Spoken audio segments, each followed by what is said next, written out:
It would be dark many times. And you get out there and hang around the airplane, get ready, we're all ready, but you had to wait for green flare. If a red flare goes up, the whole deal is off. You sit there and wait for the goddamn flare to We kind of hang around there until it's time to start the engines. And then, of course, it was all up to you, I guess. Yeah. Remember we went to Munich, which is a long way. Oh, yeah. And we got back, and the briefing was, or debriefing was, you'll never go back there again. Next morning, the mission comes up, open the map, Munich! The next day. Yeah, you go right back to the same thing again, you know. And we took a real bad shot under the, an 88 exploded, and the flak went through missed everybody, and the Kranich was sitting on sort of like a deck, and I had him do that, so if the bombs, you know, make sure the bombs all went out, see. And the flak, he said, the flak was bouncing off these bombs. Now the bombs were, how thick they were? They were iron bombs, maybe a quarter inch or a half inch of Close to a half-inch thick. And he said, they're bouncing off these bombs. You know, the second mission, the next day, we went with fire bombs. You know, if that would have happened, if we'd have been carrying fire bombs, magnesium, boy, but we were lucky, man. We were a lucky crew. And I remember the Berlin mission pretty well also, because it was long, and there seemed to be a million airplanes up there, but the flak over Berlin was unbelievable. Yeah. It was very heavy, and you could see these planes falling, and it was something that stuck in my mind also. As Jackson, excuse me, as Jack said, never a scratch for 10 guys. I remember one mission, the next day, Smitty, the crew chief, counted 180 holes in the plane, you know, not big holes, little holes, but 180 of them, you know, and nobody even had a scratch. Got a blessing someplace. Right.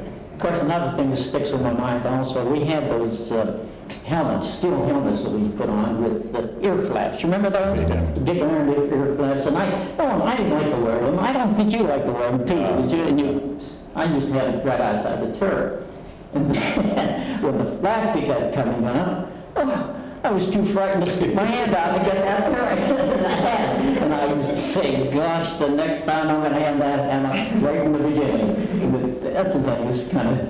They gave us flak suits to wear up here, but usually you put it on your seat and protect your butt. Oh, I sat on two. You sat on it rather than up here. Yeah. One day we got to the airplane, and the mornings were foggy and cold, you know, even in, this was summer. Yeah. And so I don't know what, one of the sergeants came to me, he says, there's no flak suits in the ship. No flak suits. So here, somebody, a new crew, they were so scared that they took flak suits out of some of the planes, and they had them, the plane sort of curved, you know, and they put these flak suits on the side of the airplane and on the floor, you know. So I says, well, you go and we had a lot of time because we'd get to the airplane at 3, and we didn't take off till 5, see, so well, I'd be checking the engines and stuff at that time. And so they went around and they found a plane that had these, and I think they got a few extra ones too. That was funny. There were 2 other incidents I remember very well. One was the time when these fighters, I don't know which mission it was, they came head on, and somebody was yelling about fighters coming through, and sure as heck, on Patton's side, on the right-hand side, there was a ME-109 came through, and right behind it, a P-51. And of course, Patton was shooting at it, and so was Utter from the top turret. And both planes were smoking as they went by. I could see them, and both of them, I imagine, went down. We did not claim a 51.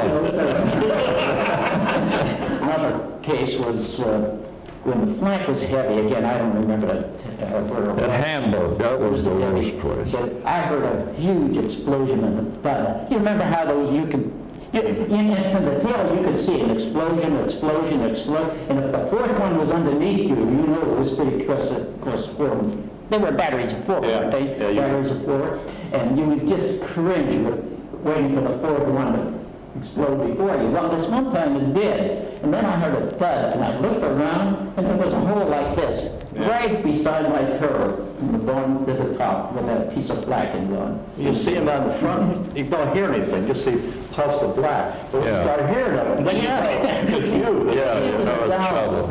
and then, of course, the orange-red flame that I could see. Well, that was a 155 millimeter anti-aircraft gun. And those Germans, if you were flying below 11,000 feet, they could say which engine they could hit. Yeah. They were, and I talked to other pilots from the Japanese flag, and it was very inaccurate. But boy, if you flew steady, you know, if you didn't sort of just, you weren't supposed to dart around in the 24s. So they wanted to make me lead, and so I wanted to get home before the winter, you know, so I refused it. And our colonel,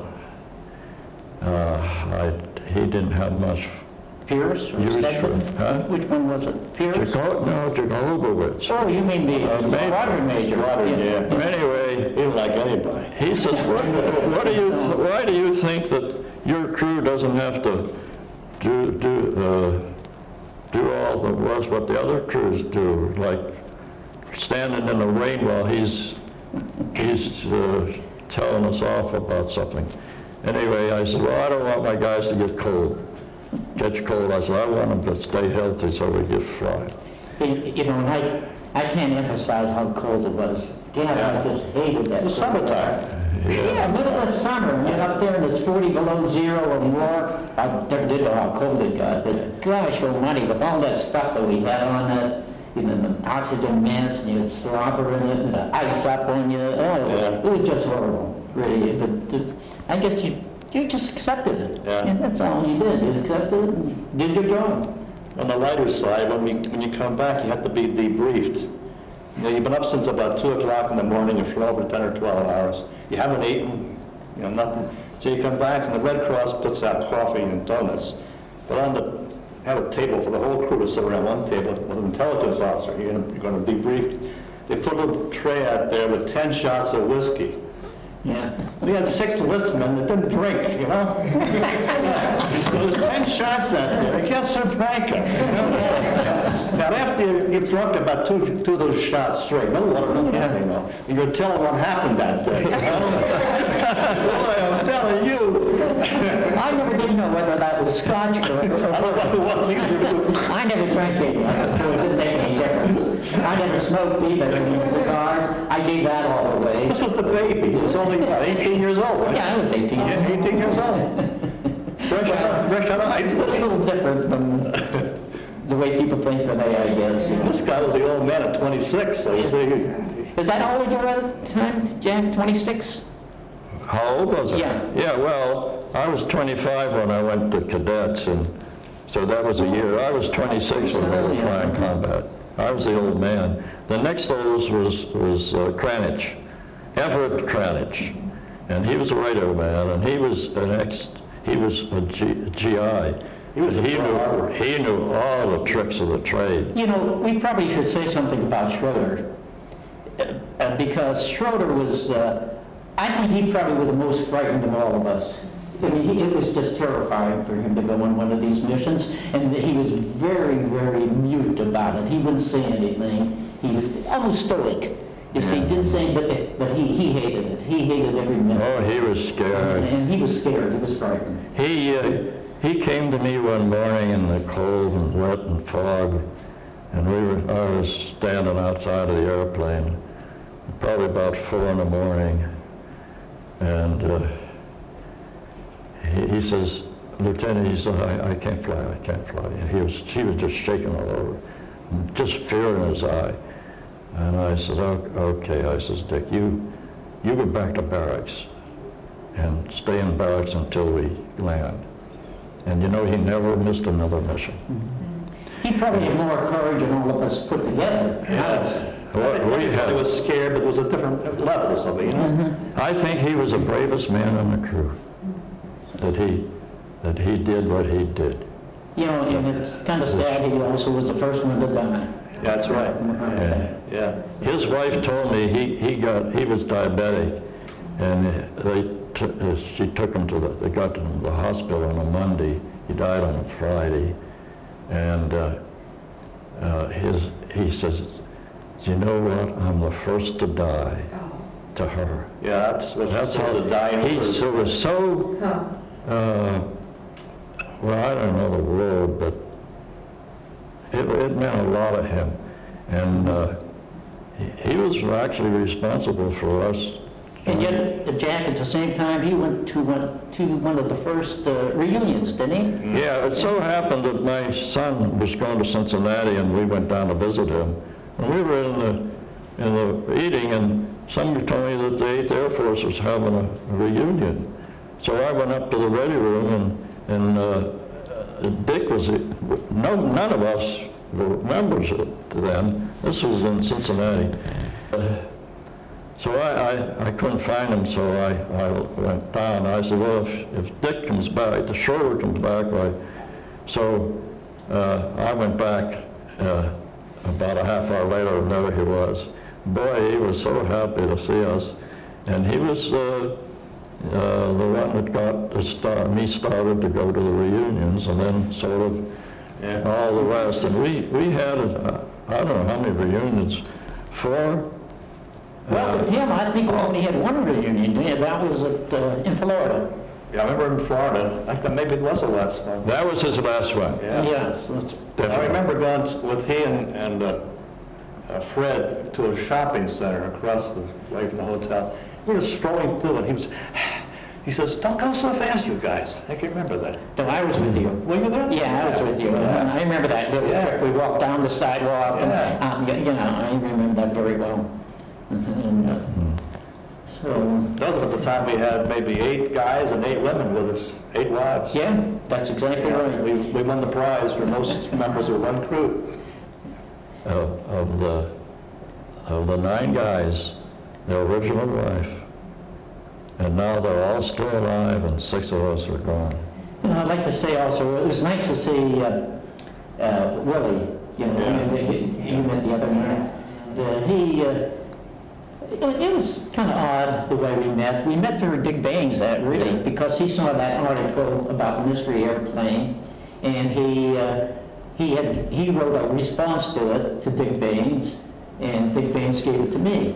And so I decided to contact him, which I did, and we were both on email then to each other. And I said, we're coming out here, and I told him, I said, you should come out to see it. He said, well, I feel kind of, doesn't feel right. He said, you people were all on the air crews, and he said, I was a ground crew. I said, no one appreciated you any more than we did. We always appreciated every one of you. Oh, we were, definitely. 3 guys comprised a ground crew. There was a crew chief and 2 other guys. We knew him as Smithy, the crew chief, Willie, which was Williams, and a guy named CQ, who was something like Carmen Quattro or something like that. But anyhow, those guys, you know, when we come back from mission, there they are. And they work their butts off until the next mission, which is tomorrow morning sometime. That's right. 18 hours a day they work. 18 hours. Whatever's wrong with that airplane, when we come back, they got to fix it by then. Come hell or high water. And I have a picture of that plane never came back because of mechanical failure, right? Well, we lost that engine, and Smitty come up to me. He said, "You check out that engine." He says, "I'm number 2. We had my wife's Marie painted on the nacelle." He says, "You check that out." And he says, I'm worried about it, but I can't write it off as not flyable. And so what do you know, I had a feather that. About 50 miles north of Munich. And the squadron kept going ahead of us, and I was pretty slow, and I lost the turbo, so there was 2 smoke bombs come out when they dropped, the lead dropped his bombs, and so I told Buzz, I says, we'll drop more bombs on the smoke, you know. For smoke, it probably by that time was way off, but I wanted to get rid of those bombs. You did pretty well that year coming back from Munich, when we had to come back alone, and we had to skip all those flag towers or flag areas. He told about, you know, losing engines and we're falling behind. You can't keep up with the formation. They keep going by, you keep going further and further back. Pretty soon you're all alone, which we were. And they give you a map that shows you where the flak is supposed to be, big red marks on the map. So we're just going around. I'd say, Jack, 10 degrees left and 10 degrees right. But the other thing I remember about that mission was that, you know, the fighters were up there, and if you had trouble, you're supposed to call for little brother. You know, call for little brother. But we're all alone, so Jack decided to give it a try. You know, so he called little brother, and pretty soon here comes a P-38 up under our wing. He said, God, we got a fighter to support. You know, P-38's got two engines. Well, look out, he's only got 1 engine too. Who's protecting who here? Well, we also had to drop down in altitude. Oh, way down. Yeah, we kept losing altitude. You remember what it was? We ended up about 10,000, 12,000 feet. Yeah. And that's a long way to come across France all the way to the Channel. Yeah. And France and Germany, I guess. We ended up totally alone, and nobody in sight except us. I guess at the base they thought, well, you know, they're not back yet. Something must have happened. We finally come staggering in. That was a long one. Anytime a couple of good pilots kept that thing flying with less than normal power by far. Yeah. Well, see, we were the tops of there was a stratus cloud was all the way back to England. Well, I remember I'd have gone into Switzerland, but I was scared to dip into that and land. And we'd been in turn, you know, in Switzerland. Yeah, he had me keep running courses to Switzerland, just in case. We did. We started, we saw those peaks with snow on at 14,000 feet. So I didn't think I had the ability to fly instruments, and I had no,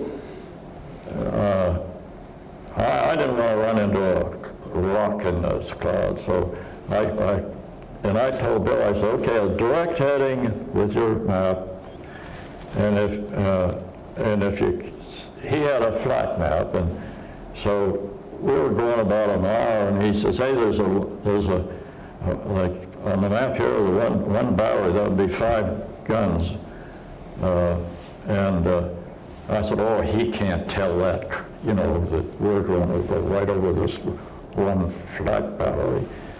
And I got to thinking, maybe he knows what he's doing. So I dipped, and I was not going to change the heading. I was going straight home.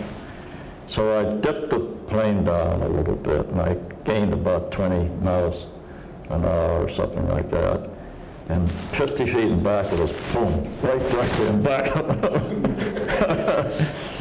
He called the shot. Boy, our guardian angel was talking to me. There was an island off of the northern coast of Heligoland, yeah. And that thing was full of flat guns, wasn't it? And I don't know if it ever gave us any trouble, did it? No, I don't remember. You could see it down there and just avoided it, but it was loaded with guns. Darn right, it was loaded with guns. Yeah. And we got around that somehow. But in fact, weren't all those islands called the Frisians or something? Yeah, Frisian Islands. Frisian Islands, that's it. Yeah. For our 100th mission party, the Glen Miller band, all the band, and they come in, our formation ship was painted, it was a silver plane, and play with red lightning stripes all the way, you know, that was so we could see it and form, and then he'd go home. It was flown by a crew that already had their missions, and so I took a picture of the crew of the musicians getting out of this plane, and Miller had his own plane. It was a single-engine plane, wasn't it? Do you remember the name? I can't remember. It was a single-engine plane, and that was the one About 4 months after our big party, we had a 100 mission party, why he was shot down going over the channel, lost. Disappeared. The blast was always something to remember also, because we had a co-pilot there that, I think he was a former Flying Tiger or something like that, I don't remember.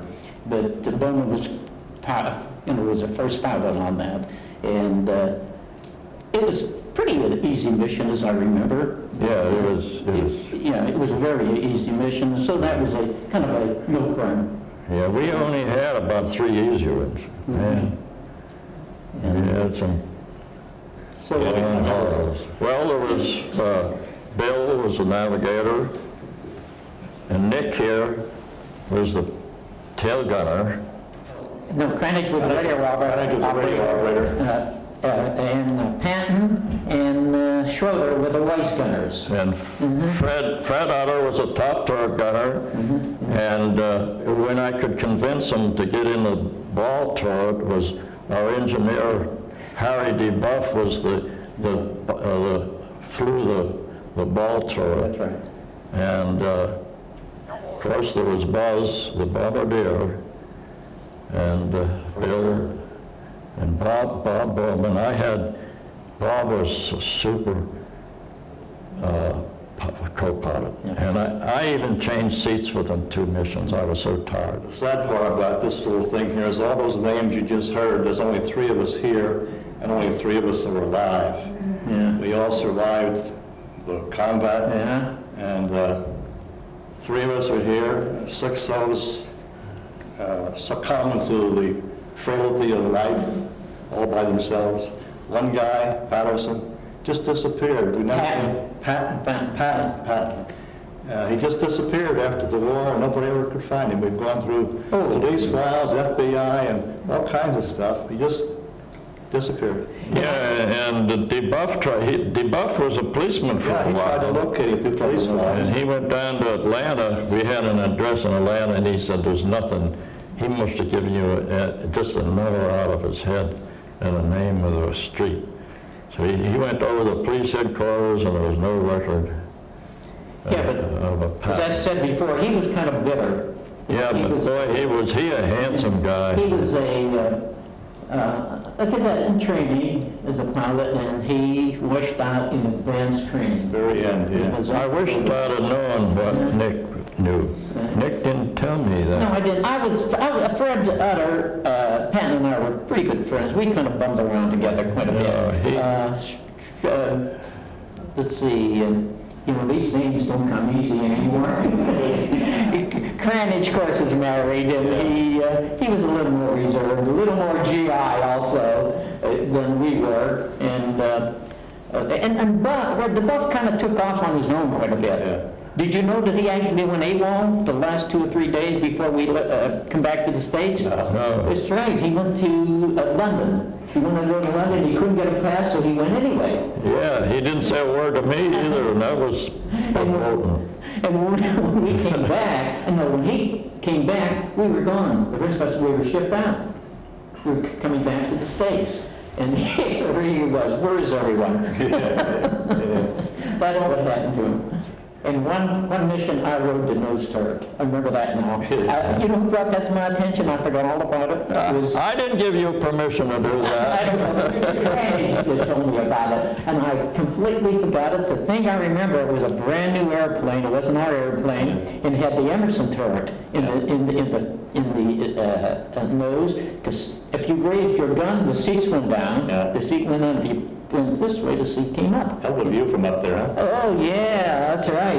Instead of our old beat up consolidated turrets that we had. Did you know the crew to come out to an even number of missions didn't always happen. Sometimes you missed the mission for whatever reason. So sometimes you ended up having to fly with somebody else to make it up.